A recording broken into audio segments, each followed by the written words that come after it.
मनीषा क्या हुआ? मनीषा क्या हुआ? मनीषा अच्छा ये बताओ खाना खाया? मनीषा हो कहाँ तुम? तुमसे बात कर रही हूँ। मनीषा क्या एक ही बात को बार बार पूछ रही हो? हाँ खा लिया खाना।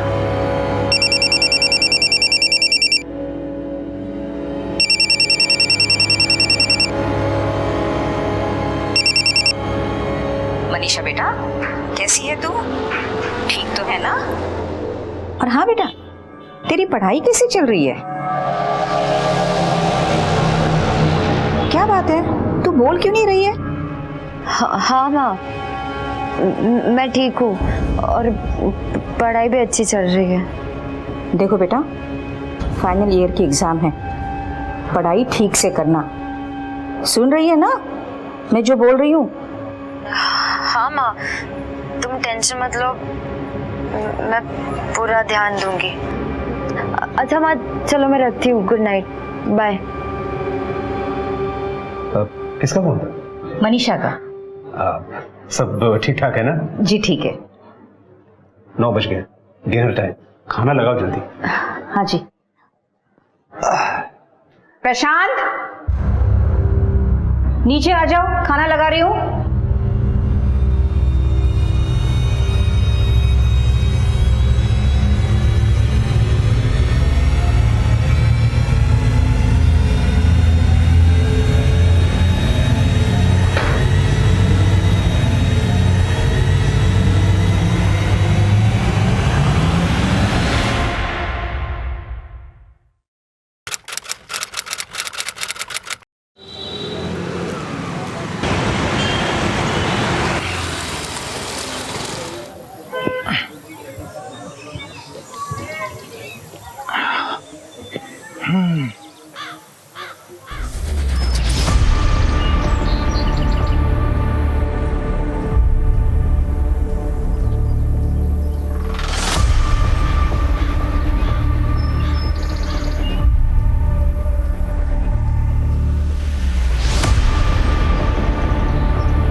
हेलो,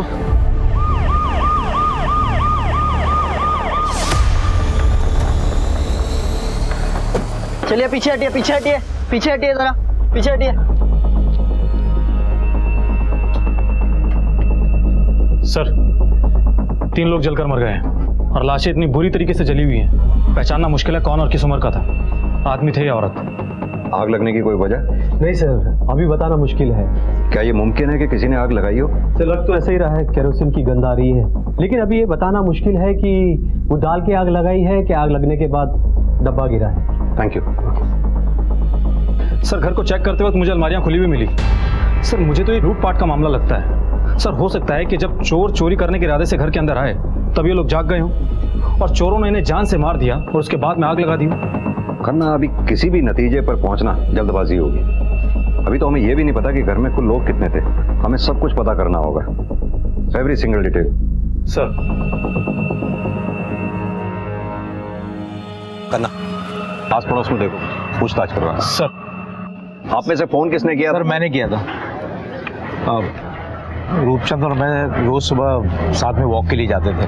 आज जब निकला तो देखा घर से धुआं निकल रहा है। मैं घबरा गया और मैंने फायर ब्रिगेड वालों को फोन कर दिया। घर में कौन कौन लोग रहते थे? किसी से कोई दुश्मनी? नहीं सर, किसी से भी दुश्मनी नहीं थी। भाभी संचेती, भाई साहब रूपचंद, बेटा प्रशांत और बेटी मनीषा यही रहते थे। रूपचंद कॉलेज में प्रोफेसर थे।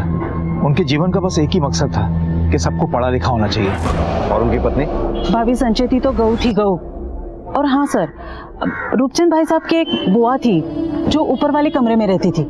बेचारी देख नहीं सकती थी, चल नहीं सकती थी, लेकिन भाभी उनका पूरा ख्याल रखती थी। लो बुआ। भाभी, अरे अनीता, हाँ कैसी है बुआ? अनीता कैसी है बेटा? मैं अच्छी हूँ, आप कैसे हो? मैं भी अच्छी हूँ। आपने कहा परिवार में 4 लोग रहते थे, अब आप बता रही हैं कि एक बूढ़ी बुआ भी थी। परिवार में कुल कितने लोग रहते थे? वैसे तो 4 लोग थे, भाई, भाभी और उनके 2 बच्चे। लेकिन कुछ वक्त पहले से ही बूढ़ी बुआ आई थी रहने के लिए। बेटी मनीषा मेडिकल कॉलेज के लिए बाहर रहती थी, पीजी में। लेकिन हमें लाशें 3 मिली हैं जली हुई। उनका बेटा इंजीनियरिंग कर रहा था। बहुत ही सीधा था सर, किसी से कोई लेना देना नहीं, बस अपना काम भला अपना घर भला। उनकी बेटी कौन से कॉलेज में? Servants medical college, Delhi road, Noida पर। एक काम करो, सेवन कॉलेज में पता करो, शायद उस बच्ची को पता भी नहीं होगा कि उसके घर में यह हादसा हो गया है। Okay sir. उनका कोई रिश्तेदार? हाँ सर, उनके भाई स्वरूप चंद। घर में कोई नौकर या नौकरानी थी क्या? एक नौकरानी तो आती थी, ललिता। प्रशांत भैया पढ़ाई में बहुत ही अच्छे थे और वो मुझे ट्यूशन भी देते थे। सर पड़ोसियों का कहना है कि इस फैमिली की किसी से कोई दुश्मनी भी नहीं थी। कन्ना, अक्सर जैसा होता है वैसा दिखता नहीं है। परिवार में 3 लोगों की हत्या हुई है, मामला गंभीर है और कदम हमें फूंक फूंक के रखना होगा। क्या हुआ? आग कैसे लगी? आप कौन? मैं स्वरूप चंदू जी, रूपचंद जी का भाई। क्या आग कैसे लगी? देखिए, हम वही पता करने की कोशिश कर रहे हैं कि जल के मरने वाले कौन है। जल के मरने वाले? मतलब कौन कौन जल के मरा है? देखिए, 3 लाशें हमें जली हुई मिली हैं। 3 लोग?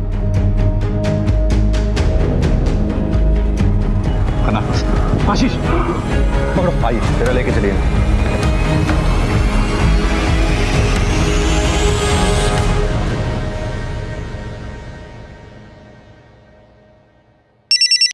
हेलो सर, मनीषा पिछले 6 दिनों से कॉलेज नहीं गई है। उसका मोबाइल भी बंद है। वो जहाँ रहती है वहाँ का एड्रेस मिल गया है, मैं आपको सेंड करता हूँ। ठीक है, हम अभी पहुंचते हैं।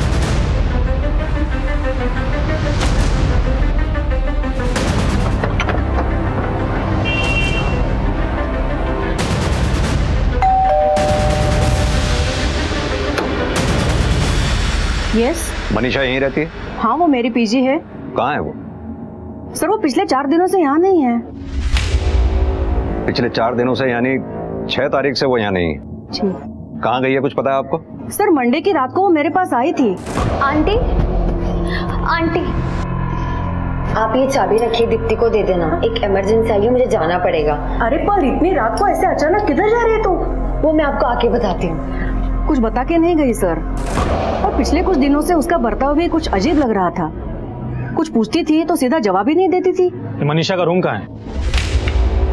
यस। दीप्ति,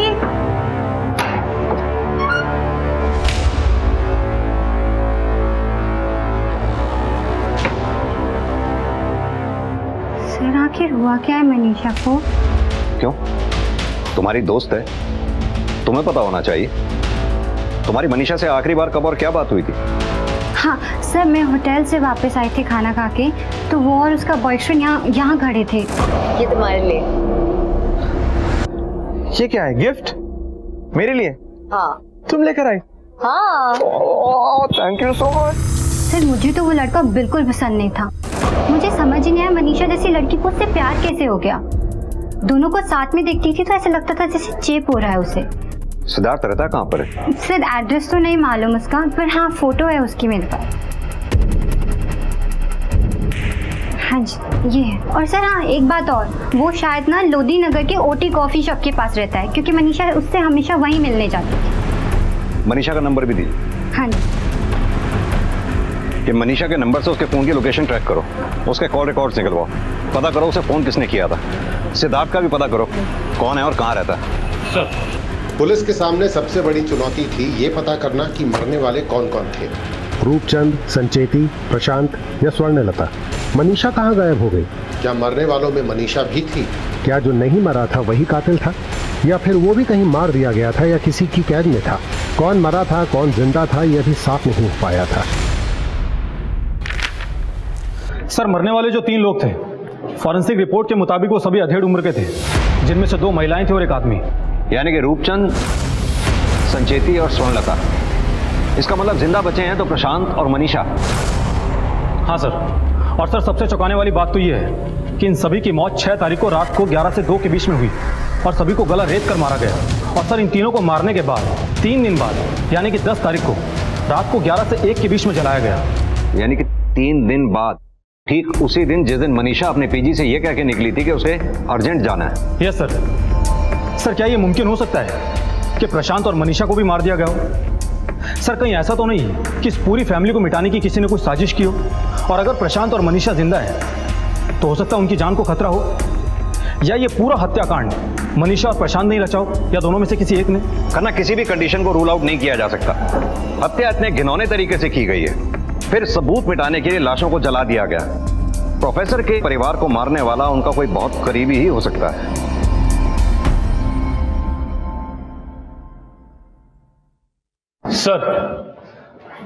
सर मनीषा का फोन उस दिन स्विच ऑफ हो गया था जिस दिन वो पीजी अकोमोडेशन से निकली थी। सर उसके फोन की लास्ट लोकेशन भी वहीं थी।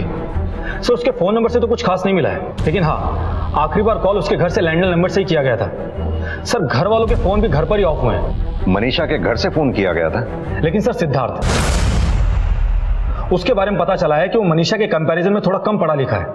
सर मनीषा उससे अट्रैक्ट तो हो गई थी, लेकिन हमेशा इस रिश्ते को लेकर परेशान ही रहती थी। और सर पिछले 4 दिनों में मनीषा की पीजी और घर के आसपास देखा गया है।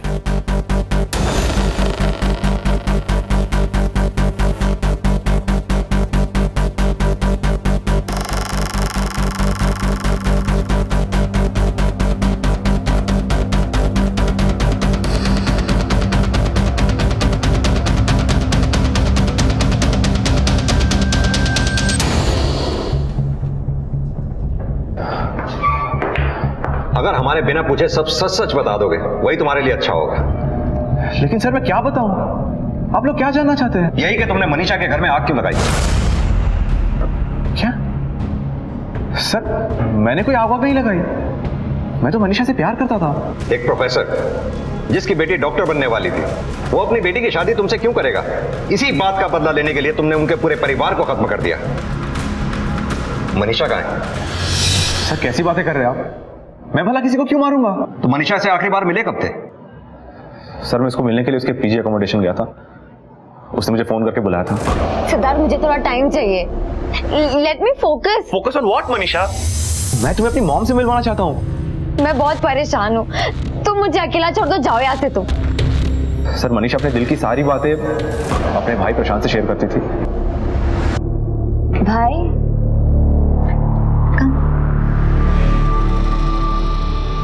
भैया, भैया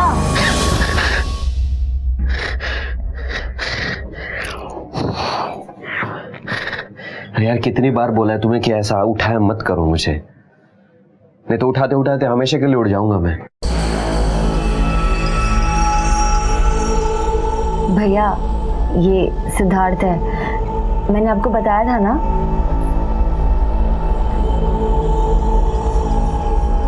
हाय सिद्धार्थ, सॉरी आपको नींद से उठा दिया। नींद? नींद नहीं, साधना, मेडिटेशन। भाई आप तो मेरे और सिद्धार्थ के बारे में सब जानते हो, लेकिन मम्मी पापा का टेंशन मत ले, तेरा भाई है ना, सब संभाल लेगा। Thank you.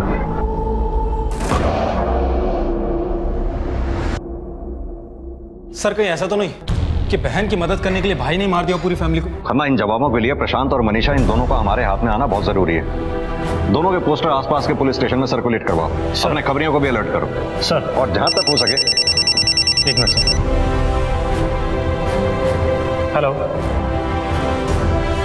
ठीक है सर। रूपचंद की जो नौकरानी है ललिता, उसके बारे में एक चौंकाने वाली बात पता चली हमारे कांस्टेबल को।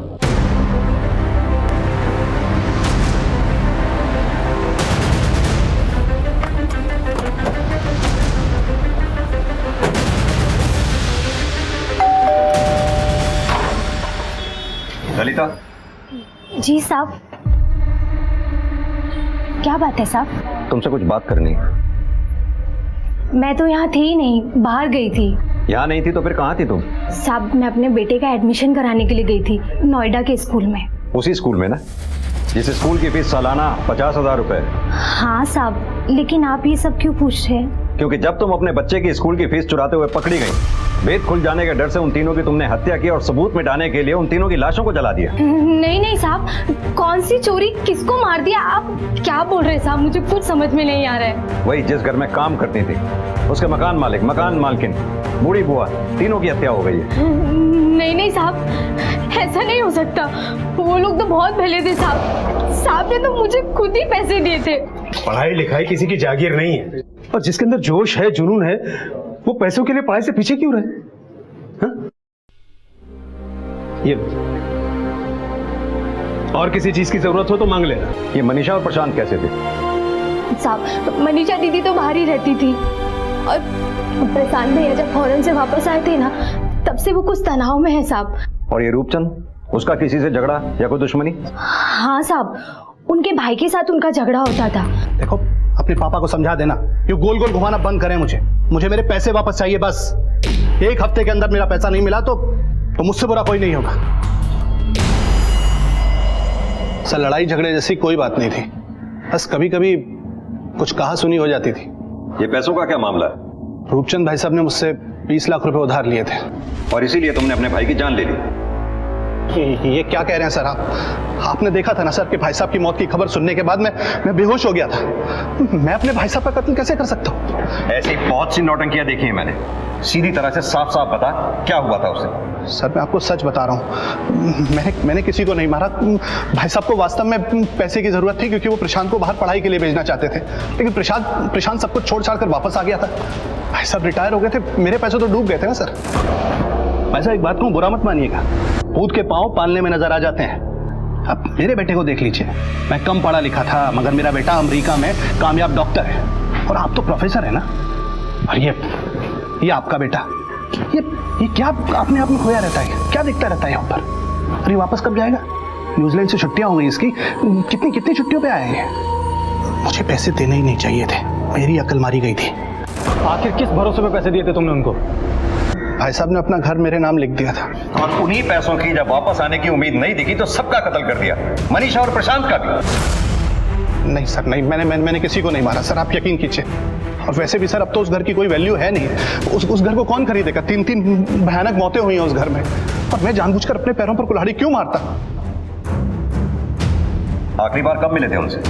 सर, मिले हुए थोड़ा वक्त हो गया, लेकिन अभी कुछ समय पहले फोन आया था मुझे, वो अर्जेंट मिलने के लिए बुला रहे थे। कब आया था फोन? तकरीबन वो आग वाली घटना से 3 दिन पहले प्रशांत ने फोन किया था सर, रात को 11 बजे। हेलो अंकल, पापा आपसे कुछ खास बात करना चाहते हैं, प्लीज घर आ जाइए ना। क्या जरूरी काम है? मेरी कमर में बहुत दर्द है। आप घर तो आ जाइए, पापा आपको बता देंगे। ठीक है, अभी तुम जा सकते हो, जरूरत पड़ने पर फिर बुलाएंगे तो। जी सर, थैंक यू। सर, इसकी बातों पे यकीन नहीं हो रहा है। यकीन तो करना, किसी की भी बात पे नहीं हो रहा। एक काम करो, जिस पे भी हमें शक है, उन सब की उन 4 दिनों की 6 तारीख से 10 तारीख के बीच की सभी की एक्टिविटीज चेक करो, देखते हैं क्या मिलता है। सर मीडिया ने भी इस केस को सुर्खियों में जगह दी है। आई थिंक हमें उनसे भी मिलना चाहिए। पुलिस केस की तह तक जाने की कोशिश कर रही थी, पर उन्हें जवाब मिलने के बजाय नए सवालों का सामना करना पड़ रहा था। मनीषा और प्रशांत का अभी भी कुछ पता नहीं चला था। एक तरफ पुलिस का शक घर की नौकरानी ललिता, रूपचंद के भाई स्वरूपचंद और मनीषा के बॉयफ्रेंड सिद्धार्थ पर था, तो दूसरी तरफ पुलिस का सबसे अहम मकसद था मनीषा और प्रशांत तक पहुंचना। सर, कुछ समझ में नहीं आ रहा है। एक तरफ तो पड़ोसी कह रहे हैं कि बड़ी प्यारी सी फैमिली है, और दूसरी तरफ ये सच्चाई बाहर आ रही है। करना, सबसे पहले तो प्रशांत और मनीषा, इन दोनों का मिलना बहुत जरूरी है। अगर वो दोनों जिंदा हैं तो इस पूरी गुत्थी का हल उन्हीं दोनों के पास है। लेकिन सर, मोटिव तो सबके पास में ही है। रूपचंद के मरने के बाद में स्वरूप को करोड़ों रुपए का घर मिल जाएगा, और सिद्धार्थ, जो कि मनीषा को पाने के लिए कुछ भी कर सकता है। सर, खबरी का फोन आया था, शायद हमारी तलाश पूरी हो गई है।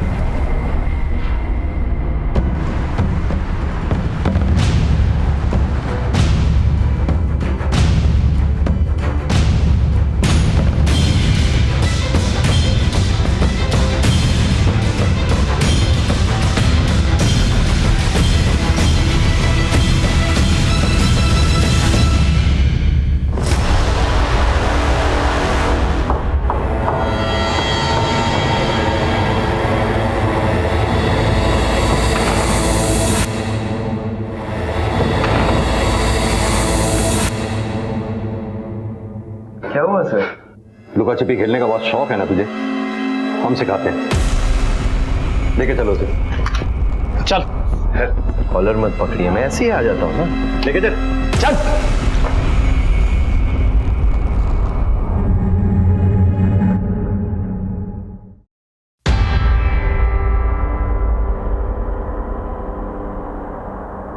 वहां क्या कर रहे थे? रह रहा था। तुम्हारे घर में इतना बड़ा हादसा हो गया और तुम वहां रह रहे थे। हादसा? कैसा हादसा?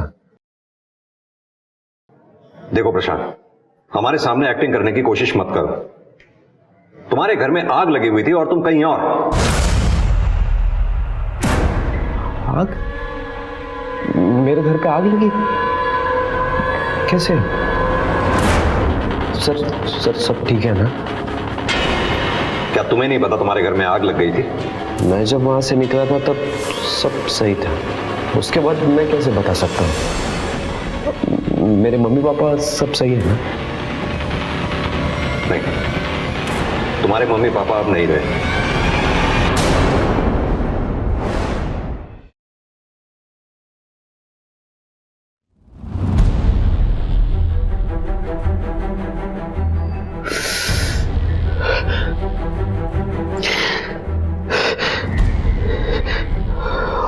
और मनीषा?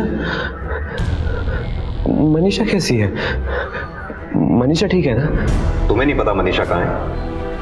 नहीं, मैं जब घर से निकला था तब मम्मी पापा और दादी घर पे थे और मनीषा पीजी अकोमोडेशन में थी। तुम घर से क्यों निकले थे और कब निकले थे?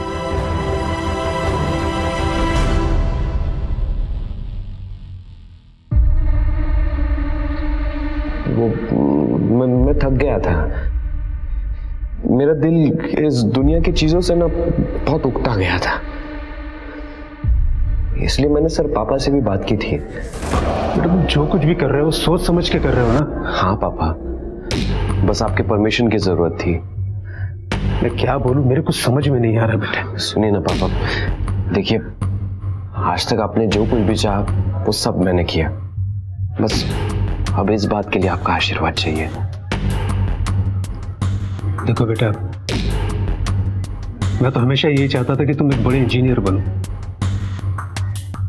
लेकिन मैं अपनी इच्छा तुम पर थोपूंगा नहीं। तुम्हें जो अच्छा लगता है तुम वो करो, मेरा आशीर्वाद है तुम्हारे साथ। लेकिन तुमने घर छोड़ा क्यों? मैं संन्यास लेना चाहता था। मेरे पापा चाहते थे कि मैं बहुत पढ़ाई करूं, बहुत पढ़ूं। मैंने बहुत पढ़ाई की। हाँ, उसके बाद मैं न्यूजीलैंड भी गया। न्यूजीलैंड में मैंने टॉप किया था सर। मेरी मम्मी चाहती थी कि मैं नॉनवेज नहीं खाऊं। मैंने कभी नॉनवेज भी नहीं खाया। कहती थी कि ड्रिंक मत करना। मैंने ड्रिंक भी नहीं की।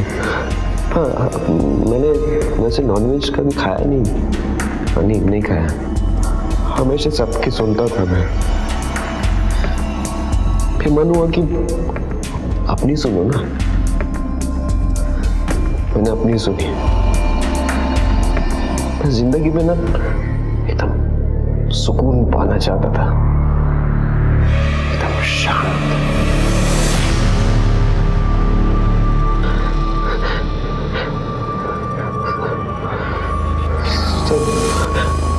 मनीषा ठीक है ना? देखिए सर, अगर मनीषा को कुछ हो जाएगा ना तो मैं सर जीते जी मर जाऊंगा।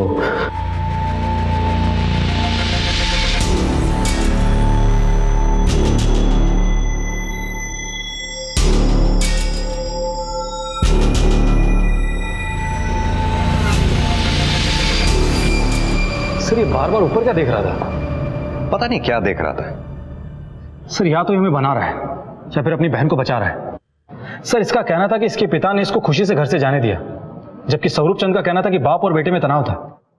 सर न्यूजीलैंड से आने के बाद से इसकी जिंदगी बदली है। खन्ना, इसके लिए हमें इसके दोस्तों से पूछताछ करनी होगी। इसके दोस्तों के बारे में पता लगाओ। डॉक्टर आशा को इसकी सारी डिटेल्स भेजो ताकि इसके साइकोलॉजिकल कंडीशंस के बारे में पता चल सके। सर प्रशांत बहुत ही अच्छा दोस्त है मेरा। इनफैक्ट कई चीज़ें लाइफ में पहली बार हमने साथ में ट्राई की हैं। इनफैक्ट पहली बियर, पहला सिगरेट, सब कुछ। सर स्कूल में एक लड़की थी, हमारा दिल भी एक ही साथ उस पर आया था। सर प्रशांत बहुत ही हंसमुख था, बात बात पे जोक क्रैक करना, लोगों की टांग खींचना ही उसकी आदत थी। अब तुझे नीड मारना है। अरे नहीं भाई नहीं, ये आखिरी पैग है और मैं अब पी के जा रहा हूँ घर। और अगर मेरे पापा जगे होंगे और उन्होंने मुझे इस हालत में देख लिया ना, तो मुझे जीते जी मार डालेंगे। सुन, मुझे प्रॉमिस कर, मेरे मरने के बाद ना तू ये पैग पिएगा मेरी याद में। अबे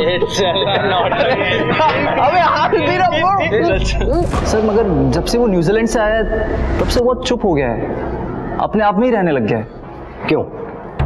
पता नहीं सर, कमल जी तो पता होगा, वो उसका सीनियर कम लोकल गार्डियन था न्यूजीलैंड में, वो भी इंडिया आया हुआ है, आप उसको पूछ सकते हो। सर मैंने उसे समझाने की बहुत कोशिश की थी कि तेरे पापा ने इतनी मुश्किल से तुझे यहाँ न्यूजीलैंड पढ़ने के लिए भेजा, वापस जाकर क्या करेगा, लेकिन वो तो जिद पर आ गया था।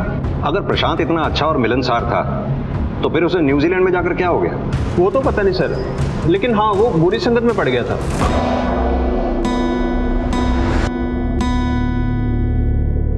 मैंने कहा ना आपको कि मुझे कुछ नहीं सुनना है। प्रशांत रुक तो सही, मेरी बात तो सुन। अरे क्या है, आप मुझे तुम्हारे भले के लिए बोल रहा हूँ ना मैं। इतने पैसे खर्च करके तुम्हारे पापा ने तुम्हें यहाँ पढ़ने के लिए भेजा और तुम कह रहे हो तुम्हारा मन नहीं लग रहा पढ़ाई में। हाँ नहीं लग रहा तो फिर मैं फोन करके अभी के अभी प्रोफेसर साहब को सब बता देता हूँ। अरे कमल भाई प्लीज कमल भाई आप बैठो प्लीज कमल भाई, अभी कुछ मत बोलिए उनको, ठीक है? जैसे मैं वहां पहुंच जाऊंगा ना तो मैं उनको खुद समझा दूंगा। प्लीज मेरी बात सुनिए। Let's go buddy, let's go please. Come, ठीक है कम। सर उसका सारा टाइम स्टाइरिस के साथ गुजरता था। ये स्टाइरिस कौन है?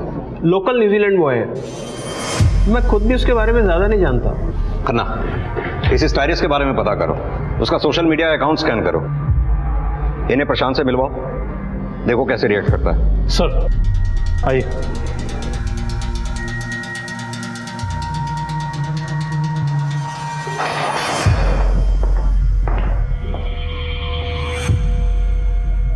पढ़ाई में गए गुजरे थे ना तुम, न्यूजीलैंड में टॉप नहीं फेल हुए थे, है ना? आपने बताया ना,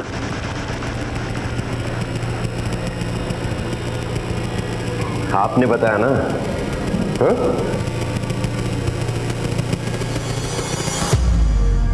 थैंक यू वेरी मच। बस सिर्फ इससे एक झूठ का बोझ मेरे ऊपर था और वो भी आपने हल्का कर दिया आज। पापा चाहते थे कि मैं बहुत पढ़ूं, लेकिन मैं नहीं कर पाया। मैं उनका नाम नहीं खराब करना चाहता था ना, इसलिए मैंने इनसे झूठ बोल दिया था। लेकिन thank you very much, thank you.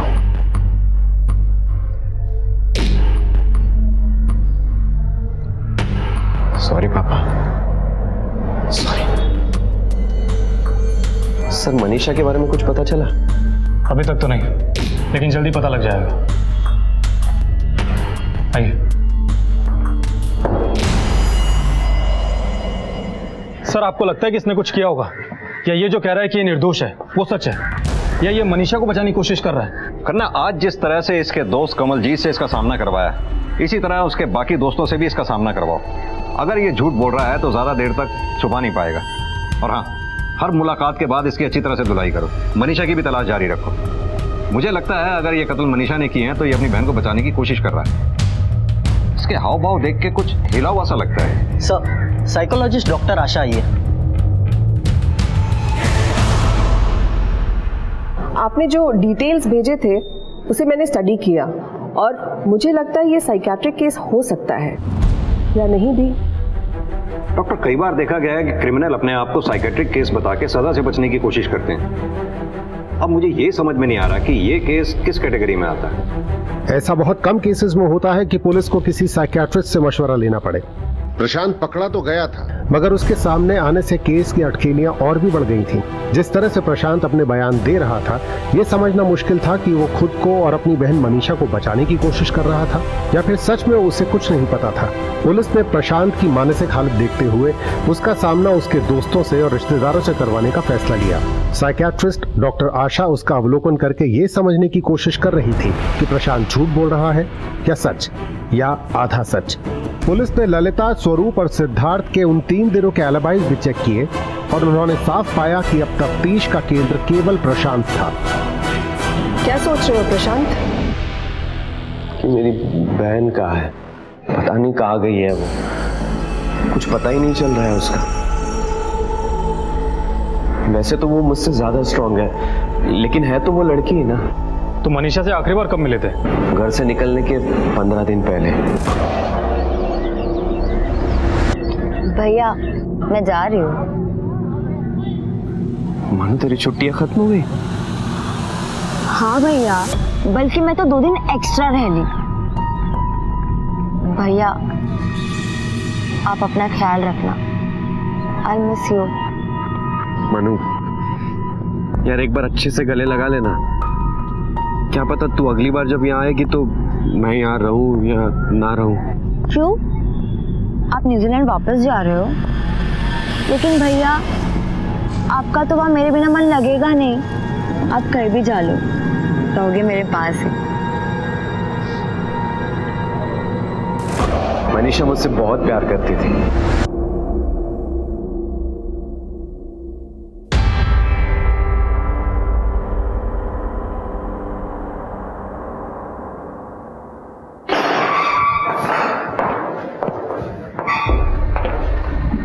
चाचा जी, आपको घर चाहिए था ना?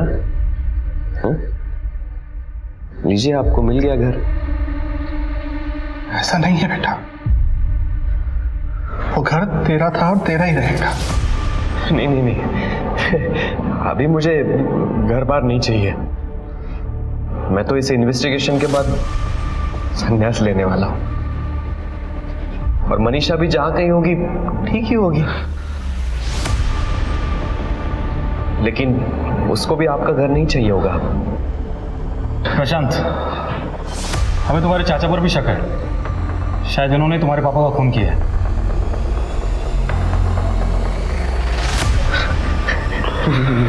नहीं नहीं सर, अरे ये तो मेरे चाचा जी हैं। वो अपने भाई को कैसे मार सकते हैं? नहीं नहीं नहीं, ऐसा नहीं हो सकता। अच्छा, आपने कहा था कि उस रात को आपको फोन आया था अर्जेंटली घर आने के लिए। जी, इसने ही फोन किया था। तुमने फोन किया था? हाँ, वो सर मैं घर से बाहर निकला था ना जब, तब पापा बहुत रो रहे थे और मम्मी भी रो रही थी। तो मैंने इनको कॉल कर दिया कि आइए और पापा को ऐसे ही संभाल लीजिए। सर, मनीषा के बारे में कुछ पता चला? अभी तक तो नहीं, लेकिन पता चल जाएगा। लेकिन हमें इतना तो यकीन है कि सारा काम तुमने और मनीषा ने मिल के किया है। सर,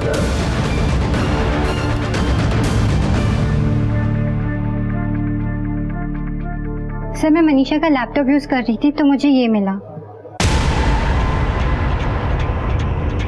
एस्ट्रल प्रोजेक्शन यानी नक्षत्रीय प्रक्षेपण, ऐसी अवस्था जिसमें आत्मा शरीर छोड़ देती है और वही आत्मा अन्य आत्माओं से बातचीत करती है। लेकिन मनीषा ये सब क्यों कर रही थी? लेकिन सर, ये तो शैतानी खेल है। हाँ, तो मनीषा ये शैतानी खेल क्यों खेल रही थी? बैग में लाश मिली है, यमुना नदी पे।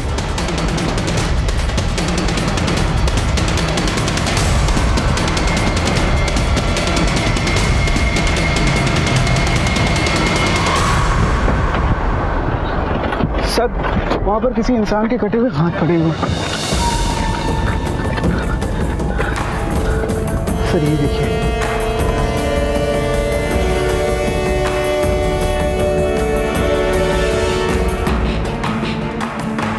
लगता है सरकटी लाश मनीषा की है। शक्ल काफी मिल रही है।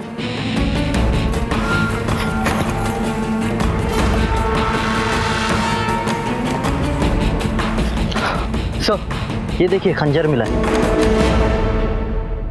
ये खंजर फॉरेंसिक जांच के लिए भेजो। पता करो इस पे लगे खून के धब्बे उन 3 डेड बॉडीज के डीएनए से मैच करते हैं या नहीं। सर,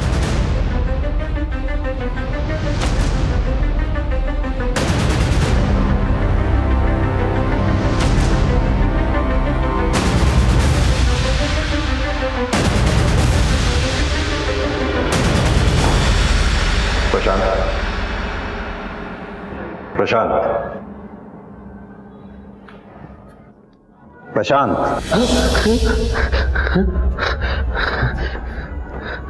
प्रशांत, एक बुरी खबर है तुम्हारे लिए।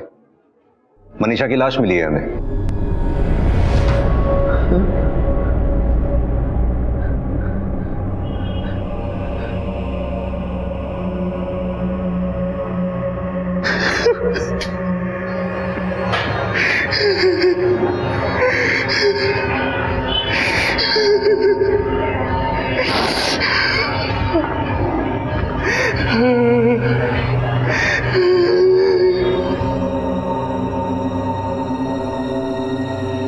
मेरी स्टडी कहती है कि he is the culprit, but he is a very good actor. वैसे भी इसकी एक्टिंग अब ज्यादा देर तक चल नहीं पाएगी। सर मनीषा की postmortem report. Sir postmortem report से साफ है कि मनीषा को भी वैसे ही मारा गया था जैसे बाकी 3 लोगों को, गला रेत के। और सर उस हथियार पर घर के बाकी लोगों के खून के ट्रेसेस भी मैच हुए। और सर ये रही स्टायरस के सोशल नेटवर्किंग साइट से मिली रिपोर्ट। और सर स्टायरस ही प्रशांत का एस्ट्रल प्रोजेक्शन गाइड था। यानी कि दोनों भाई बहन ये सब कर रहे थे। एनीवेज, सबूत तो हमारे हाथ लग गए हैं। अब इस लड़के से एक बाले जुर्म कराना ही हमारे लिए सबसे बड़ी चुनौती है।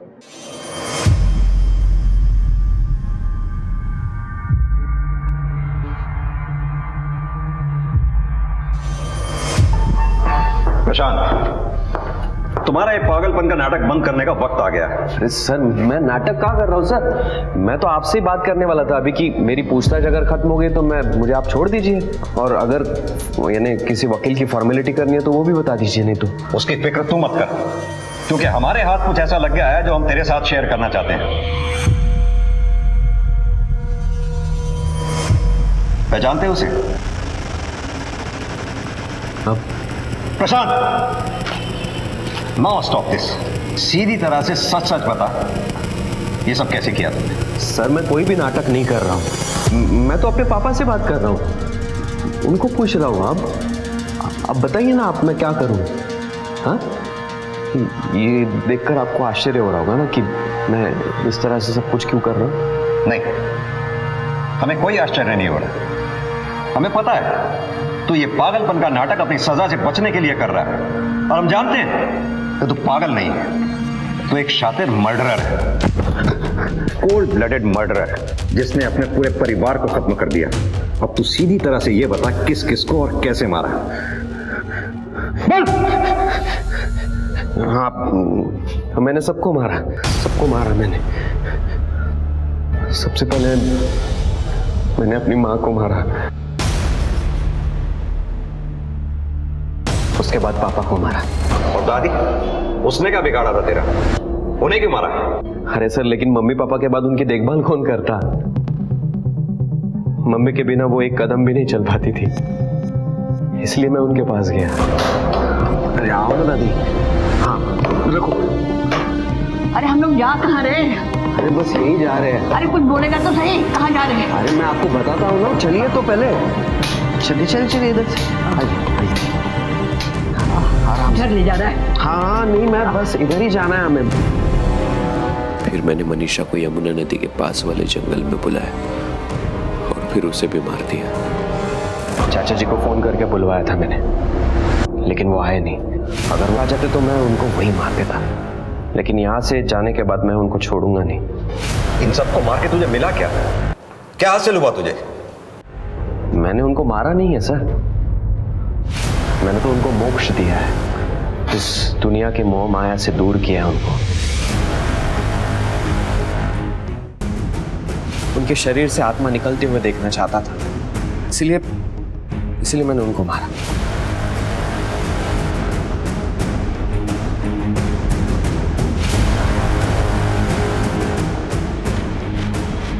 मम्मी, पापा, दादी, आओ मेरे पास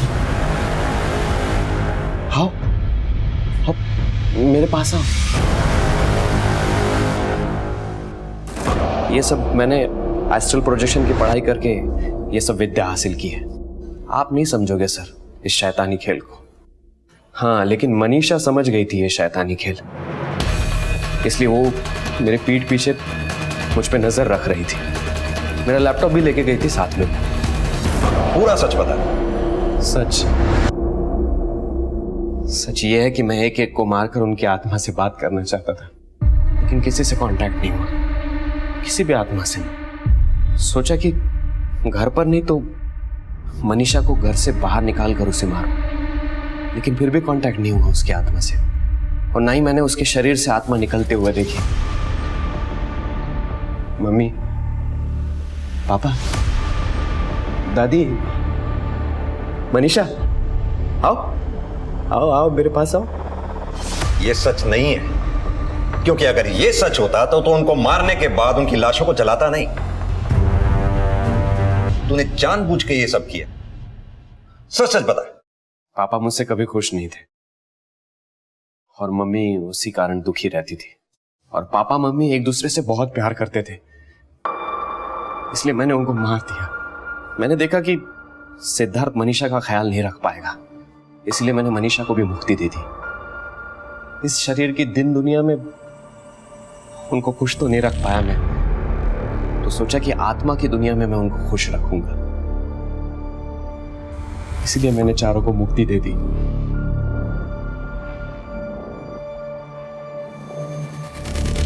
जो बेटा जीते जी अपने माँ बाप की आत्माओं को शांति नहीं दे पाया, मरने के बाद उनकी आत्माओं को क्या शांति देगा? भले ही तेरी माँ बाप की आत्मा तुझे शांत कर दे, तुझे माफ कर दे, कानून तुझे कभी माफ नहीं करेगा। ये उन पेचीदा केसों में से एक था जहां पुलिस को अपने दायरे से बाहर निकलकर यानी आउट ऑफ द बॉक्स सोचना पड़ा। अगर पुलिस प्रशांत के दिमाग तक नहीं पहुंचती और अविराम कोशिश नहीं करती तो शायद ये केस हल ही नहीं होता। अपने बच्चों से उतनी ही अपेक्षा रखें जितनी उचित और संभव है, ताकि वो समाज के लिए वरदान बने, न कि अभिशाप। देखते हैं हमारे आज के एपिसोड की दूसरी कहानी। इनको हार्ट अटैक आया था। Heart attack? लेकिन अम्मा को तो बुखार था ना। Very sorry.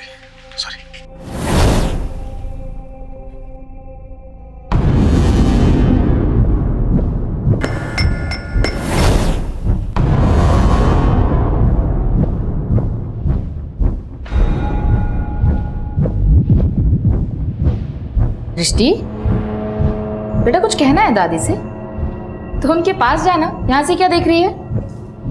नहीं, अगर मैं उनके पास जाऊंगी तो वो मुझे मार देंगी। आपने देखा नहीं चाकू उनके हाथ में? नहीं बेटा, नहीं, हम सब बहुत प्यार करते हैं तुझसे। चाय बना दो? रहने दो। क्या बात है, टेंशन में लग रहे हो?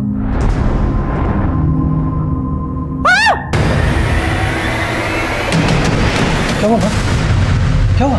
बेटा, तेरी बेटी बहुत ही खतरनाक होती जा रही है। मैं सब्जी काट रही थी और मेरे हाथ से चाकू छीन लिया। मैं तो डर गई थी कहीं मुझे ना चाकू मार दे।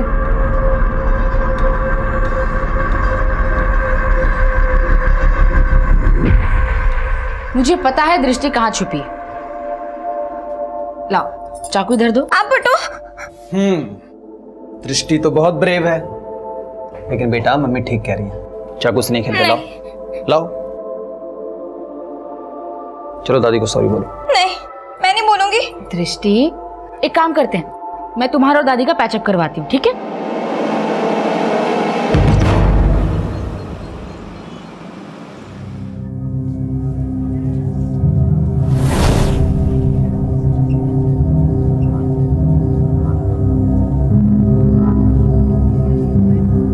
प्रिया,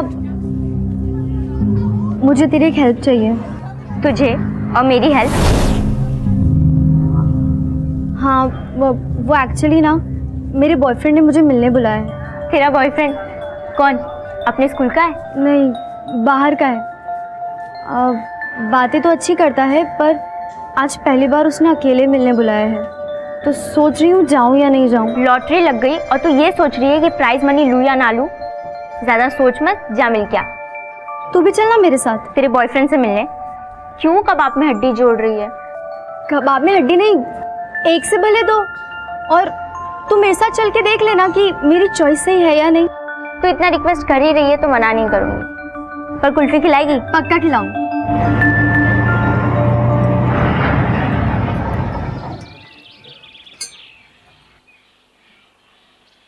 मुझे तो लगा तेरे बॉयफ्रेंड ने तुझे रेस्टोरेंट में बुलाया होगा, पर तू उसके घर पे। ये अर्जुन का घर नहीं है, ये मेरी दूर की मौसी का घर। मैंने उसे भी अर्जुन के बारे में बता रखा है। मैंने सोचा बाहर मिलूंगी तो कोई देख लेगा, इसलिए मैंने उसे यहीं बुला लिया। यानी एक के बढ़ के दो नहीं तीन है। तेरी मौसी ने भी उसे पसंद कर लिया है और तू अब भी मेरी सजेशन पे डिपेंड है। तू मेरी बेस्ट फ्रेंड है यार, तेरा सजेशन भी इम्पोर्टेंट है।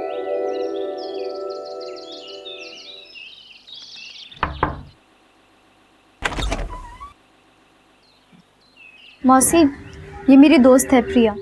नमस्ते मौसी। नमस्ते। आओ बेटा आओ, अर्जुन कब से तुम्हारा इंतजार कर रहा है। आओ।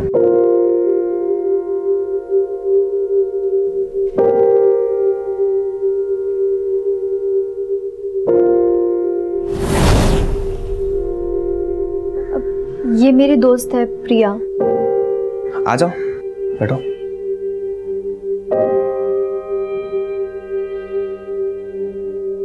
तुम लोग बातें करो, मैं तुम्हारे लिए कॉफी लेकर आती हूँ।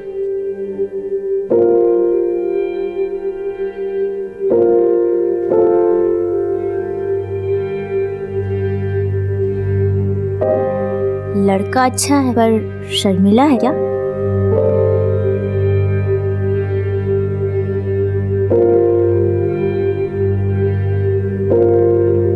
ये लो बेटा कॉफी पे।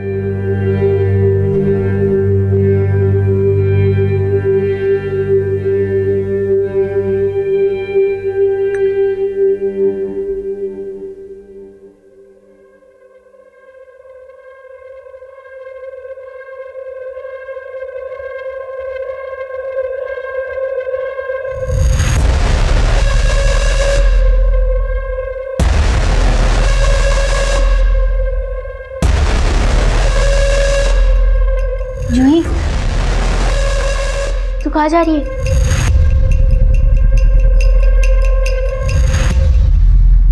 उसने अपना काम पूरा किया और अब तेरा काम शुरू होगा।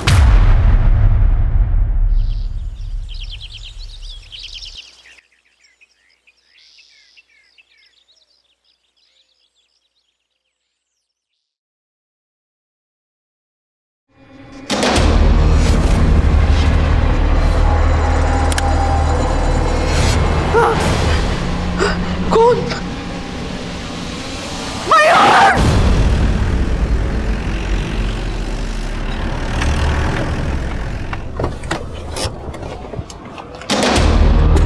पीछे हटिए, पीछे।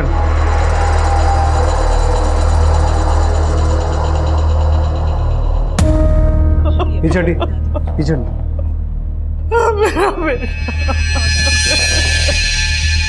किसी धारदार चीज से मारा गया है। कमरे की हालत देख के ऐसा लग रहा है कि यहाँ काफी झड़प हुई है। अब घर वालों के बीच ही हुई या कोई बाहर वाला आगे मार के गया। एक काम करो पंकज, माँ से पूछो क्या बोलती है, और ये पता करो कि माँ बेटे के अलावा इस घर में कौन रहता है। सब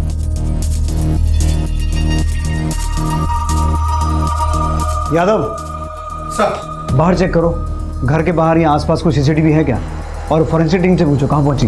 ओके सर। इस आदमी का नाम मयूर है। यहाँ इसकी माँ के अलावा इसकी बीवी अंकिता और बेटी दृष्टि रहते हैं, लेकिन ये दोनों ही सुबह से गायब हैं। प्रिया, मुझे तेरी एक हेल्प चाहिए। मेरे बॉयफ्रेंड ने मुझे मिलने बुलाया है, तू भी चलना मेरे साथ, और तू मेरे साथ चल के देख लेना कि मेरी चॉइस सही है या नहीं। अब तो हमने तेरी फोटोज भी खींच ली है, और अगर तू चाहती है ये फोटोज तेरे माँ बाप तक ना पहुंचे तो तू तेरे जैसी खूबसूरत किसी तेरी दोस्त या तेरी बहन को लेकर आ।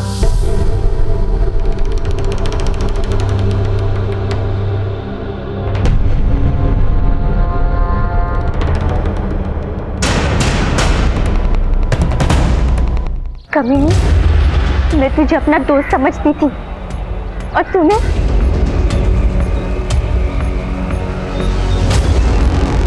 देख प्रिया, मुझे गलत मत समझ। तेरी तरह मुझे भी मेरी एक दोस्त ले गई थी वहां पर। मेरे साथ भी वही हुआ जो तेरे साथ हुआ। यार, मेरे फोटोज हैं उन लोगों के पास, वो लोग मुझे ब्लैकमेल कर रहे हैं। और अब वो मुझे ब्लैकमेल कर रहे हैं कि मैं उनके पास किसी को लेके जाऊंगी।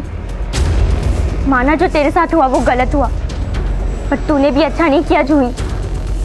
मैं तुझे छोड़ूंगी नहीं।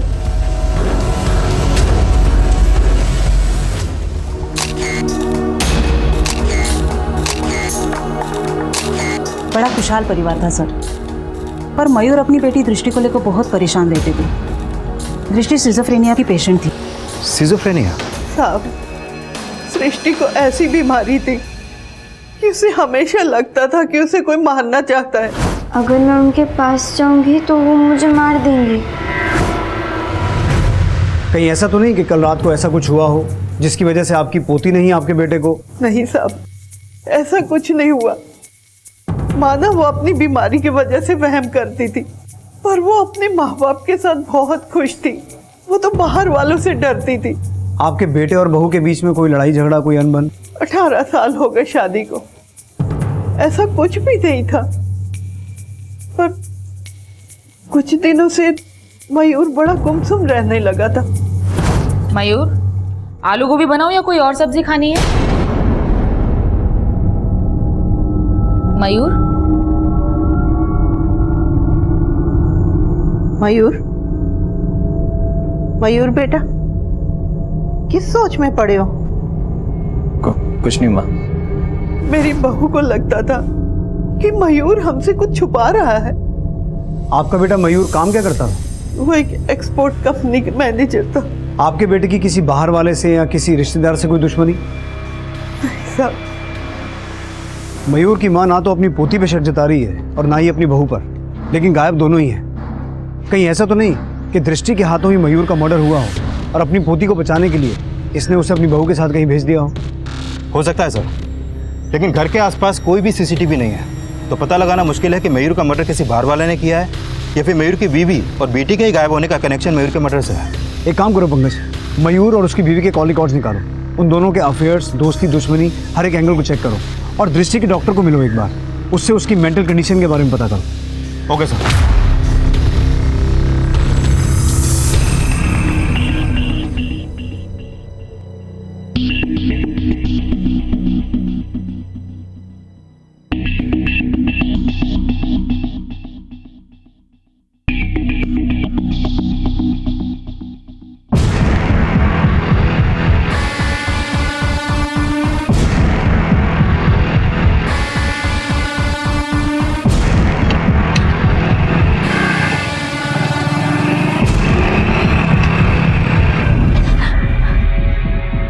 कोटा बहुत छोटा शहर है, तुम हमसे बच के भाग नहीं पाओगे।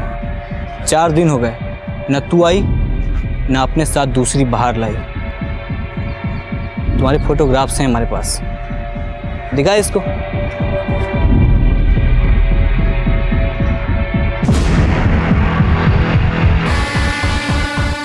अगर कल तक तू किसी दूसरी लड़की को लेकर हमारे पास नहीं आई तो ये फोटो हम तुम्हारे बाप को भेज देंगे, समझी ना?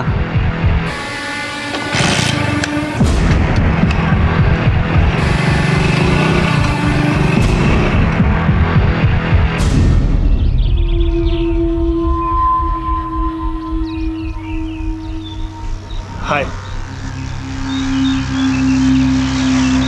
सुनो जूही, जूही सुनना, अरे एक जरूरी बात करनी है तेरे से, सुनना। तू चले जा यहाँ से, वरना मैं चिल्लाऊंगी। चिल्ला? अरे कोटा में सन्नाटा भी गूंजता है, यहाँ चिल्लाएगी ना तो बम फट जाएगा। तेरे फोटोग्राफ्स मेरे हाथ लगे हैं। कौन से फोटोग्राफ्स? वही जिसमें 2-2 लड़कों के साथ।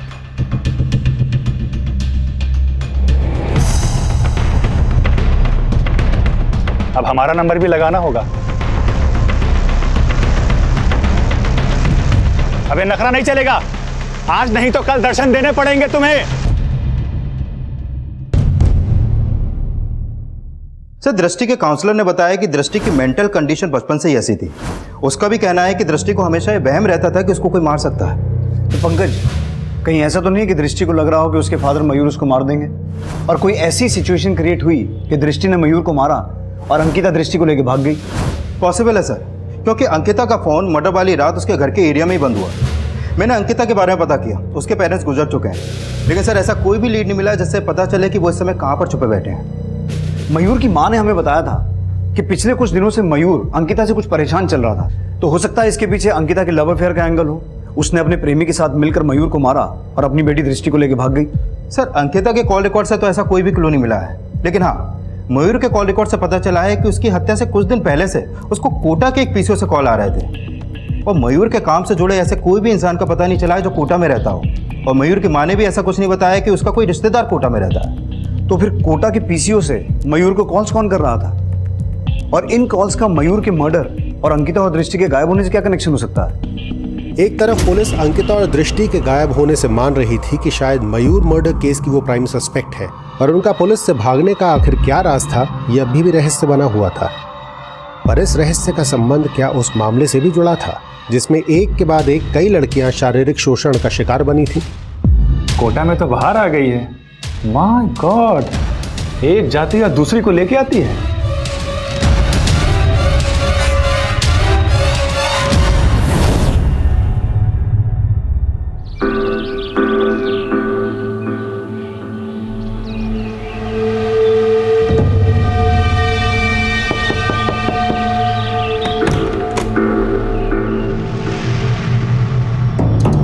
अर्जुन जी, ये हर्षा है।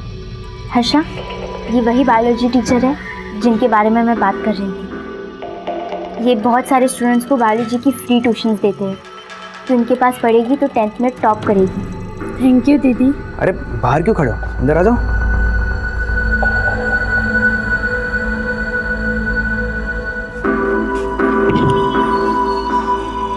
तो तुम मुझसे बायोलॉजी पढ़ना चाहती हो? Yes sir. लेकिन मैं पढ़ाने से पहले अपने स्टूडेंट्स की टेस्ट लेता हूँ, क्या तुम टेस्ट दोगी? Yes sir. ठीक है हर्षा, तो तुम सर को टेस्ट दो, मैं चलती हूँ।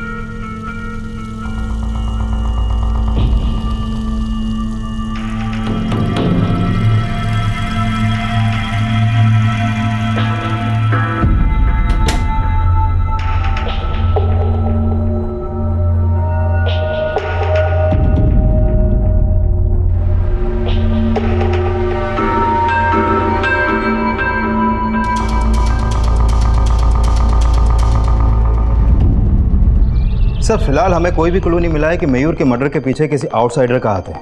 मुझे लगता है कि मयूर की माँ ही हमसे कुछ छुपा रही है। मयूर की माँ को अच्छे से इन्वेस्टिगेट करो, और मयूर और अंकिता दोनों के ईमेल आईडीज और सोशल नेटवर्किंग अकाउंट चेक करो। शायद उनका कोटा से कोई कनेक्शन सामने आए, क्योंकि हमें किसी भी तरह से ये पता लगाना है कि अंकिता और दृष्टि इस वक्त है कहाँ।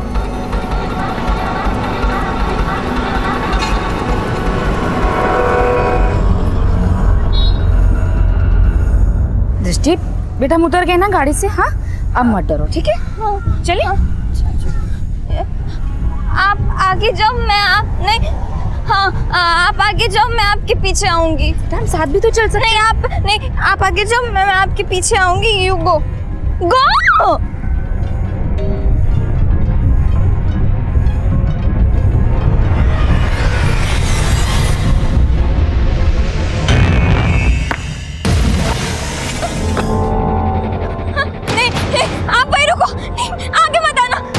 मुझे मारोगे ना? नहीं बेटा, नहीं नहीं, मैं तुमसे बहुत प्यार करती हूँ बेटा। आप मुझे मेरे घर से यहाँ क्यों लेकर आए? आप मुझे मारोगे? बेटा इसलिए ताकि कोई तुम्हें वहाँ ना मार सके। नहीं नहीं, आपकी मम्मी हूँ ना? नहीं, मैं आपसे बहुत प्यार करती हूँ। मैं आपसे झूठ क्यों बोलूंगी? खतरा टल गया ना? हाँ, कोई मुझे नहीं मारेगा? हाँ बेटा, खतरा टल गया। हाँ? कोई नहीं मारेगा। वो मुझे नहीं मारेंगे पक्का? हाँ।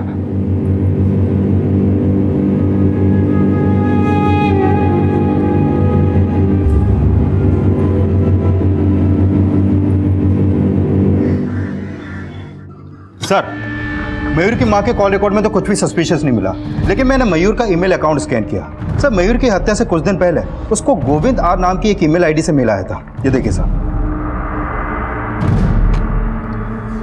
कैसे हो मयूर जी? आजकल मेरा फोन नहीं उठा रहे, कोटा कब आ रहे हो? देर मत कीजिए, नहीं तो मामला बिगड़ सकता है। तो ये गोविंद आहार मयूर को कोटा बुलाना चाहता था, लेकिन ये किस मामले के बिगड़ने की बात कर रहा है? सर इस गोविंदार नाम की ईमेल आईडी से मयूर को सिर्फ एक ही मिलाया था। पंकज, हो सकता है ये गोविंद आर वही आदमी हो जो कोटा के पीसीओ से मयूर को कॉल करता था। इसका आईपी एड्रेस निकालो। हो सकता है इसका मयूर के मर्डर से कोई कनेक्शन हो और ये अंकिता और दृष्टि के बारे में कुछ जानता हो।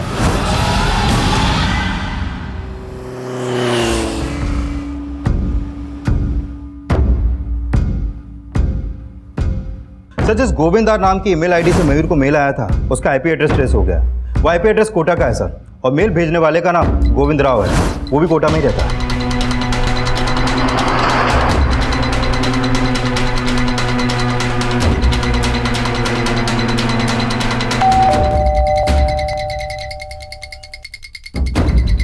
जी गोविंद राव जी हैं? आप लोग कौन है? आप जरा गोविंद राव जी को बुलाइए। लगता है आप कोटा से नहीं। जी हाँ, हम स्पेशली दिल्ली से उन्हें मिलने के लिए आए हैं। आप उन्हें बुलाइए, हम अपना इंट्रोडक्शन खुद दे देंगे उन्हें।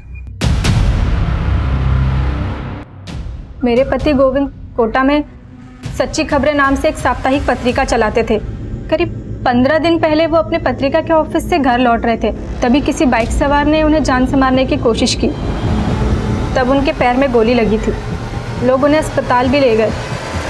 2 दिन तक वो अस्पताल में भर्ती रहे, लेकिन फिर तीसरे दिन किसी ने उन्हें अस्पताल में भी। कब मर्डर हुआ आपके पति का? सर 4 जून को। लेकिन उन्हें किसने मारा ये यहाँ की पुलिस अभी तक पता नहीं लगा पाई है। दरअसल हम आपके पति से एक मर्डर केस के सिलसिले में बात करने आए थे। आपके पति की हत्या के 3 दिन बाद यानी कि 7 जून को दिल्ली के एक मयूर वशिष्ठ नाम के आदमी का मर्डर हुआ था। मयूर वशिष्ठ कौन? ये है मयूर वशिष्ठ, आप पहचानती हैं? नहीं सर, मैं तो इन्हें नहीं जानती। ये मयूर वशिष्ठ की पत्नी और उनकी बेटी हैं, इन्हें पहचानती हैं? नहीं सर।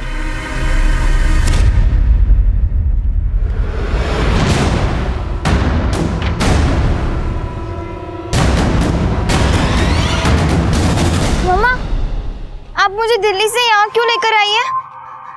आप मुझे कहाँ लेकर जा रही हैं?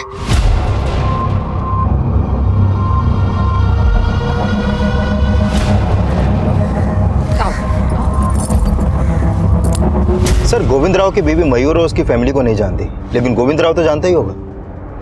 पर सवाल ये है पंकज कि दिल्ली की एक एक्सपोर्ट कंपनी के मैनेजर मयूर का कोटा के एक जर्नलिस्ट गोविंद राव से क्या कनेक्शन हो सकता है? और गोविंद राव ने मयूर को ऐसा मेल क्यों भेजा कि वो कोटा आए?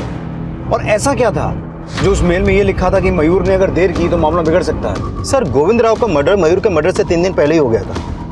अब मयूर का मर्डर और मयूर की बीवी और बेटी का गायब होना, इन तीनों का आपस में कोई ना कोई कनेक्शन तो जरूर है। तभी तो गोविंद राव के आईडी से मयूर को मिल गया। एक काम करते हैं पंकज, गोविंद राव के मर्डर केस को इन्वेस्टिगेट कर रही पुलिस टीम से मिलते हैं, शायद उनसे हमें मयूर और उसकी फैमिली के बारे में कुछ पता चले। सर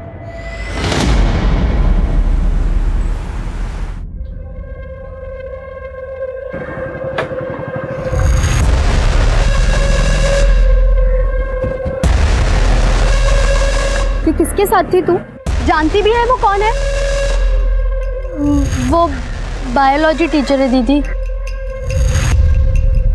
और किसने मिलवाया तुझे इस बायोलॉजी टीचर से?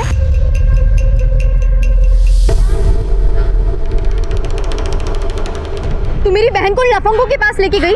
जानती है ना कि वो सिर्फ 14 साल की है। तो ना उसे भी इन सब में फंसा दिया। मानती हूँ कि मैंने भी हर्षा के साथ ठीक नहीं किया, लेकिन हर्षा तेरे ही किए की सजा भुगत रही है। तूने मुझे फंसाया और मुझे तुझ पे इतना गुस्सा आया कि मैंने तेरी बहन को फंसा दिया। गुलाब, जूही, चंपा, चमेली, एक के बाद एक कोटा के सारे फूल मसले जा रहे हैं। देख जूही, मुझे गलत मत समझ। अरे मैं कोई कैक्टस थोड़ी हूं। अब कामदेव मुझ पर इतना ज्यादा प्रसन्न है तो मैं क्या करूं?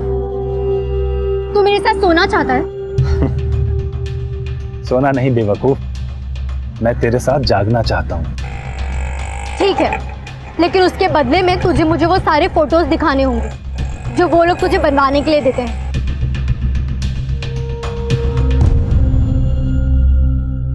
सर गोविंद राव सच्ची खबरें पत्रिका का एक अकेला करता धरता था। एडिटर, पब्लिशर, रिपोर्टर, हर काम वही किया करता था। लेकिन उसे खबरें छापने से ज्यादा लोगों को ब्लैकमेल करने में इंटरेस्ट था। हाँ सर, अगर उसे किसी के खिलाफ कोई खबर मिलती तो उसे छापने की बजाय वो उसे ब्लैकमेल करने लगता। पहले हमें लग रहा था कि गोविंद राव के मर्डर के पीछे इनमें से किसी का हाथ हो सकता है, लेकिन हमने इंक्वायरी की, किसी के खिलाफ कुछ मिला नहीं। गोविंद राव ने मयूर को एक मेल भेजा था, उसमें उसे कोटा बुला रहा था और उसमें ये लिखा हुआ था कि अगर मयूर ने देर की तो मामला बिगड़ जाएगा। कहीं ऐसा तो नहीं कि गोविंद राव मयूर को किसी मामले में ब्लैकमेल कर रहा था? हो सकता है सर, लेकिन हमें मयूर और गोविंद इन दोनों के बीच कोई कनेक्शन नहीं मिला। कनेक्शन तो होगा, इसीलिए तो गोविंद ने मयूर को मेल किया था। एक काम करो पंकज, मयूर और गोविंद इन दोनों की बैंक स्टेटमेंट्स को टैली करके देखो। हो सकता है मयूर ने गोविंद के अकाउंट में कुछ पैसा ट्रांसफर किया हो जिसका कनेक्शन उस ब्लैकमेलिंग से हो। Okay sir.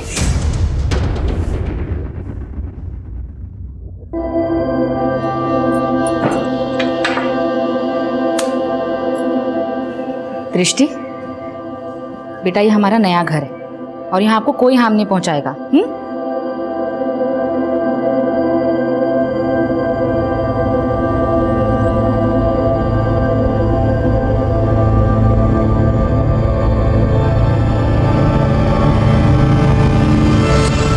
अर्चा, एग्जाम आने वाले हैं ना? पढ़ाई वगैरह कैसी चल रही है? अच्छी चल रही है। 10 के बाद ना तू साइंस लेना। मैं चाहता हूँ कि तू डॉक्टर बने। तुम्हारी बहन जूही ये तो पढ़ाई में कुछ ध्यान देती नहीं है। तू अपने पापा का नाम ज़रूर रोशन करना।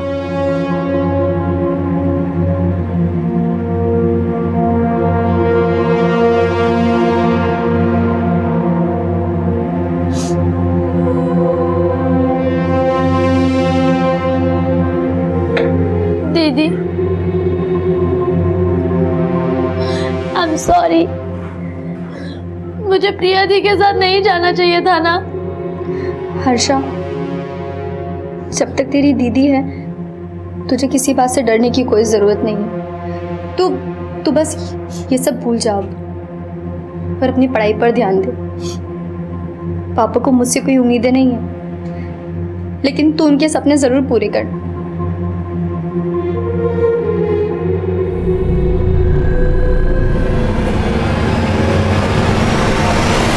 सर मैंने गोविंद राव और मयूर दोनों के बैंक स्टेटमेंट टैली किए, लेकिन ऐसा कोई भी क्लू नहीं मिला जिससे लगे कि मयूर गोविंद को पैसे ट्रांसफर करता था। सर मैंने गोविंद का बैंक लॉकर भी चेक किया, उसके लॉकर में ये फोटो मिला है सर।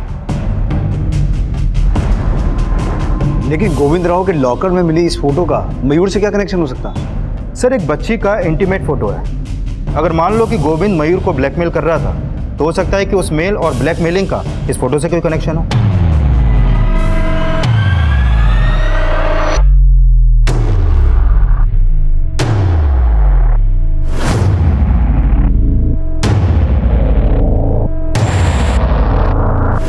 सर ये एक लेटर है आपके।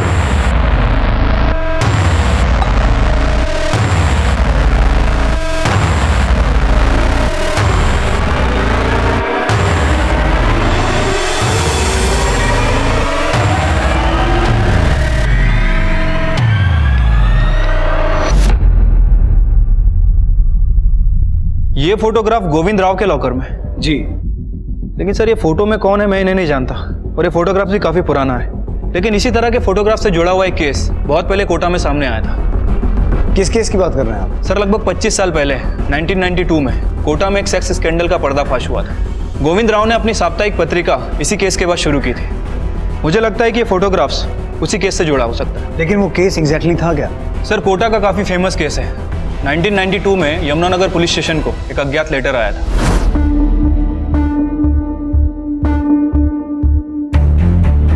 उस लेटर में यह लिखा हुआ था कि कोटा के बहुत सारे लड़के कोटा की मासूम बच्चियों को मोलेस्ट कर रहे हैं। और सर उस लेटर में दी हुई इंफॉर्मेशन के आधार पर यमुनानगर पुलिस स्टेशन ने बहुत सारी गिरफ्तारियां भी की थी। सर जैसे जैसे इस केस का खुलासा होता गया बहुत सारे चौंकाने वाले तथ्य सामने आते गए। बता और सच बता। सर हमने एक बार लड़के लड़की को गार्डन में सेक्स करते हुए देख लिया था सर। हमने उनकी फोटो खींची। सर हम फोटो को दिखा के उस लड़की को ब्लैकमेल करने लगे। अब अगर तू चाहती है कि तेरे फोटोज तेरे माँ बाप तक ना पहुंचे तो तू तेरे जैसी खूबसूरत लड़की को मेरे पास लेकर आ। सर उसके बाद जो कोई भी लड़की हमारे पास आती हम उसके सामने वही शर्त रखते थे। तुम तीनों के अलावा और कौन कौन था जो उन लड़कियों का शारीरिक शोषण करता था? और सर, उन 3 लड़कों के बयान के आधार पर बहुत सारे लड़कों की गिरफ्तारियां भी हुई। सर, इस केस में लगभग 100 से ज़्यादा लड़कियां विक्टिम थी और बहुत सारी लड़कियों ने सुसाइड भी कर लिया था। सर, जैसे जैसे मामला बढ़ता गया, कोटा की लड़कियों की शादी करना उनके माँ बाप के लिए बहुत मुश्किल हो गया, क्योंकि जैसे ही लोगों को पता चलता कि लड़की कोटा से है, उन्हें लगता कि ये भी उस केस की विक्टिम हो सकती है। तो आप ये कहना चाह रहे हैं कि ये लड़की उन विक्टिम्स में से एक हो सकती है? लेकिन सवाल ये है कि गोविंद राव के लॉकर में ये फोटो क्यों रखी हुई थी? सर, अगर गोविंद इस फोटो के बेसिस पे मयूर को ब्लैकमेल कर रहा था, तो हो सकता है कि वो 25 साल बाद भी इन तीनों के टच में होगा। सर, ये फोटो देखिए, इसमें 2 लड़के हैं और दोनों के चेहरे प्रोफाइल में हैं। सर, कहीं ऐसा तो नहीं कि इसमें से एक मयूर हो और इसीलिए गोविंद मयूर को ब्लैकमेल कर रहा था? You are right Pankaj. एक काम करो, मयूर की 25 साल पुरानी फोटो चेक करो। हो सकता है गोविंद और मयूर के मर्डर का कनेक्शन 25 साल पुराने उस सेक्स स्कैंडल केस से हो। कुलदीप को बोल के उस केस की सारी फाइल्स मंगवाओ और ये पता लगाने की कोशिश करो कि इस फोटो में जो लड़की है और 2 लड़के हैं, ये है कौन। Okay sir. अंकिता और दृष्टि की कोई अपडेट? सर, मैंने उनका फोटो कोटा के सभी थानों में सर्कुलेट करवा दिया है, लेकिन फिलहाल अभी तक ऐसा कोई लीड नहीं मिला है जिससे पता चले कि वो इस वक्त है कहाँ। अंकिता और दृष्टि अब भी पुलिस की पहुंच से दूर थे, लेकिन मयूर की मां इस बात से वाकिफ थी कि वो कहां है, या कुछ ऐसा था जो वो खुद पुलिस से छिपा रही थी। अब पुलिस मयूर और गोविंद मर्डर केस की गुत्थी सुलझाने के लिए 92 में सामने आए कोटा सेक्स स्कैंडल की फाइल्स के पन्ने पलट रही थी और जल्द ही कुछ नए समीकरण सामने आए। सर, जिस बच्ची और 2 लड़कों की फोटो गोविंद के लॉकर में मिली थी, उसमें मयूर नहीं है। मैंने मयूर के 25 साल पहले की फोटो चेक की और इस तरीके की कोई भी फोटो 1992 के कोटा सेक्स स्कैंडल केस की फाइल्स में भी नहीं मिली है।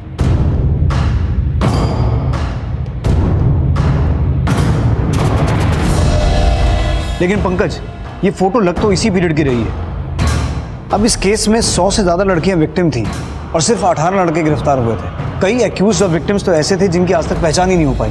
तो पूरे चांसेस हैं कि इस फोटो में जो लड़की है वो उसी केस की एक विक्टिम हो और ये जो 2 लड़के हैं ये ऐसे एक्यूज जिनकी आज तक पहचान नहीं हो पाई। लेकिन सर, इस केस में मयूर का कोई कनेक्शन मिल नहीं पा रहा। मैंने गोविंद के कॉल रिकॉर्ड चेक किए, उसके मर्डर से पहले तक ये गोविंद इस केस से जुड़ी 2 औरतों के टच में था।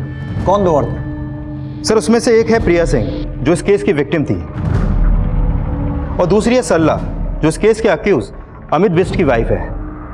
सर, अभी ये सरला और प्रिया दोनों के फोन बंद हैं। लेकिन गोविंद एक विक्टिम और एक एक्यूज की वाइफ के टच में क्यों था? सर, ये अमित बिष्ट की फोटो प्रोसेसिंग लैब हुआ करती थी और ये अमित ही उन लड़कों द्वारा खींची गई फोटो को डेवलप करता था।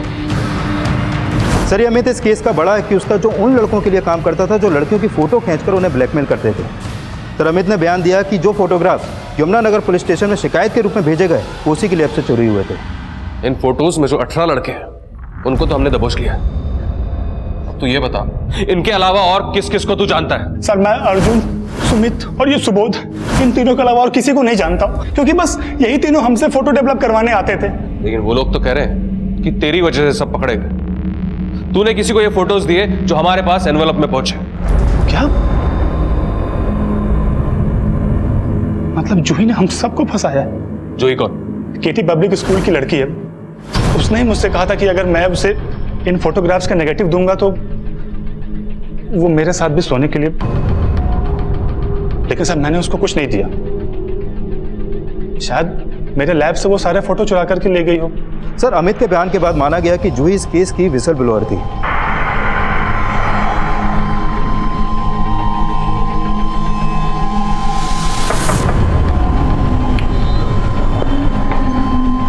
जूही यहीं रहती है?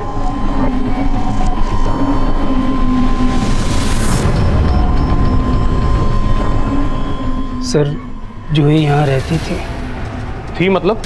अब कहाँ है वो? हमें मिलना है उससे। तो हो सकता है कि जूही ने ही वो फोटोग्राफ्स यमुनानगर पुलिस स्टेशन में भेजे हों, पर बात पुख्ता नहीं हो पाई सर। पर प्रिया जूही के कॉलेज में ही थी जिससे गोविंद 25 साल बाद भी टच में था। टच में तो अमित की बीवी के भी था। ये अमित बिष्ट आजकल है कहाँ? सर, इसे बाकी अक्यूज के साथ आजीवन कारावास की सजा मिली है। अभी ये कोटा जेल में बंद है। सर, शायद इससे मिलकर इसकी बीवी सरला और प्रिया के बारे में कोई लीड मिले जिससे गोविंद टच में था। सर, हो सकता है कि ये मयूर के बारे में भी कुछ जानता हो।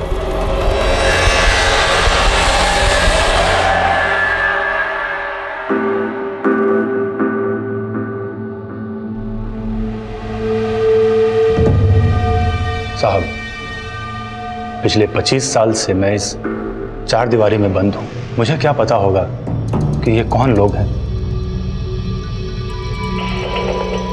इस लड़की को और दो लड़कों को तो पहचानता होगा, क्योंकि 25 साल पहले ये फोटो तूने ही डेवलप किया था।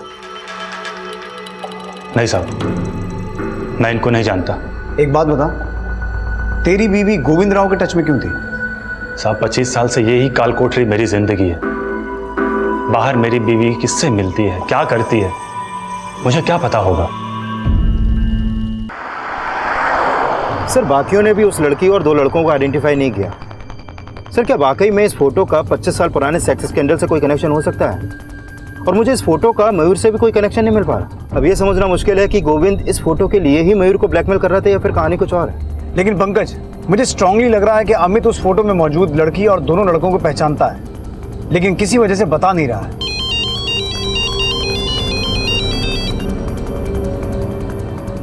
हेलो सर, गोविंद के लॉकर से जो फोटो मिली थी और उसमें जो लड़के थे उसमें से एक लड़के की पहचान हो गई है। कौन है वो? पुष्कर का एमएलए किशोर दीवान।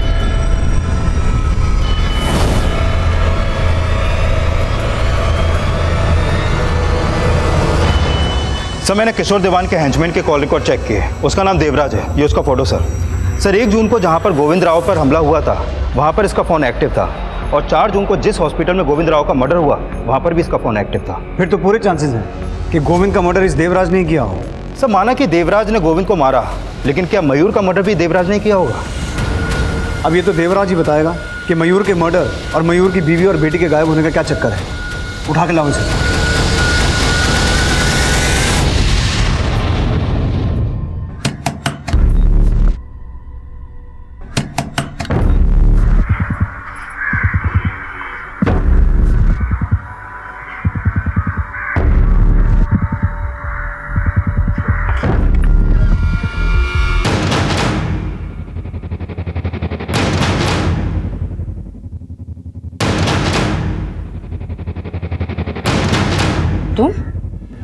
तुझे क्या लगा कौन है?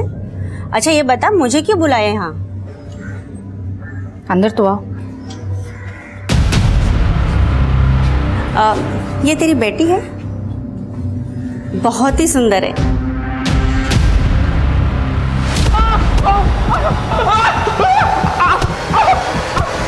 पंकज बोल। सर मानते नेताजी कहने पे गोविंद राव को मैंने मारा, लेकिन मयूर वशिष्ठ को मैं नहीं जानता और उसके मर्डर में मेरा कोई हाथ नहीं है। तेरा नहीं तो तेरे नेताजी का हाथ होगा। वैसे तेरे कबूलनामे के बाद नेताजी का कबूलनामा छाप सकते हैं। कुलदीप जी सर, नेताजी का अरेस्ट वारंट निकलवाओ। ठीक है सर।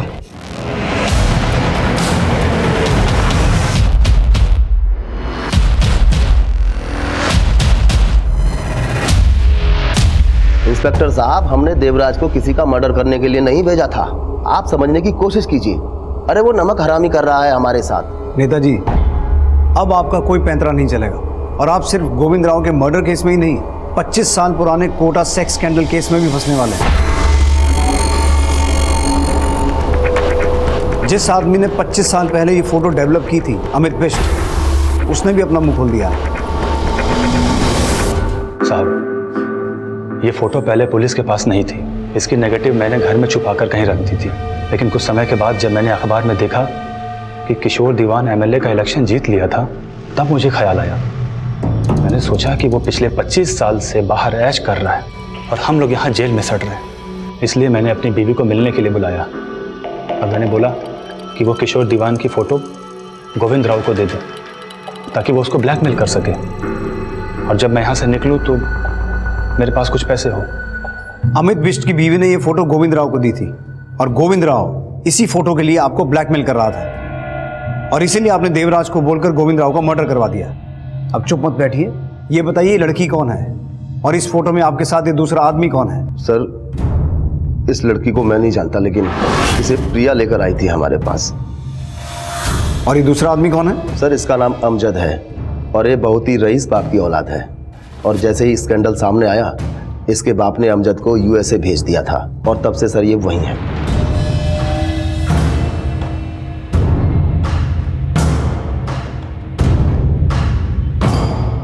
सर इस फोटो में जो बच्ची है उसकी पहचान हो गई है, उसका नाम हर्षा है, और जिस जूही नाम की लड़की ने यमुनानगर पुलिस स्टेशन में एनवलप भेजने के बाद सुसाइड किया था, ये हर्षा उसी की बहन है। सर, पता चला है कि इनके माँ बाप कई सालों पहले गुजर गए थे, लेकिन अभी हर्षा कहाँ है इसका कुछ पता नहीं चल पा रहा। लेकिन इस लड़की हर्षा और अमजद का मयूर से कोई ना कोई कनेक्शन तो होगा। किशोर ने हमें बताया कि हर्षा को उसके पास प्रिया लेके आई थी। प्रिया के बारे में कुछ पता चला? चालाक मत बन प्रिया, तेरी शादी नहीं हुई इसीलिए तूने मेरा घर बर्बाद करने की सोची।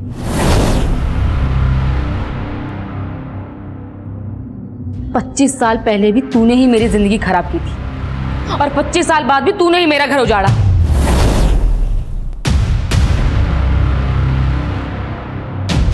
तेरी बहन जूही ने मेरी जिंदगी उजाड़ दी, खुद ने तो सुसाइड कर लिया, लेकिन 25 साल पहले मेरे साथ कितनी लड़कियों के नाम पुलिस को दे दिए थे। जूही दीदी की वजह से ही वो कमीने पकड़े गए थे। वो इतनी ही महान थी तो उसने अपनी और तुम्हारी फोटो पुलिस को क्यों नहीं दी थी?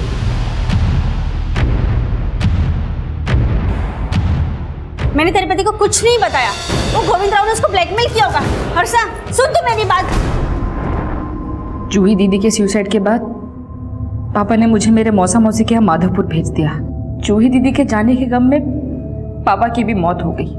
मेरे मौसा मौसी ने मुझे नया नाम दिया, पहचान दी, क्योंकि वो जानते थे कि कोटा की लड़की होना मेरा भाग्य कभी नहीं बदल सकता। उन्होंने मुझे पढ़ाया, मयूर से मेरी शादी की, लेकिन जो कुछ भी मेरे साथ हुआ मैं वो सब कभी भूल नहीं पाई।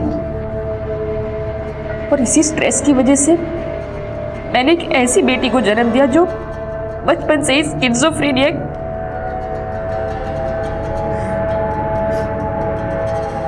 और 18 साल बाद मयूर को पता चल गया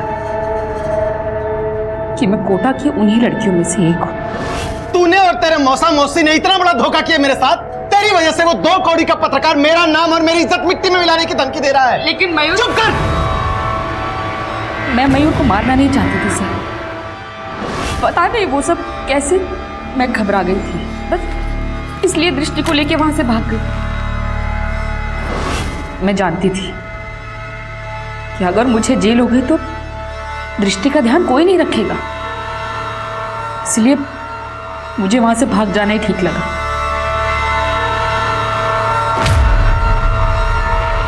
हम सब की जिंदगी में कोई ना कोई एक ऐसा राज जरूर होता है जो हम शायद अपने करीबी से करीबी इंसान को भी बताने से डरते हैं, और अपने करीबियों से सच छुपाने को सिर्फ और सिर्फ धोखे और फरेब की संज्ञा देना हमेशा ठीक नहीं होता।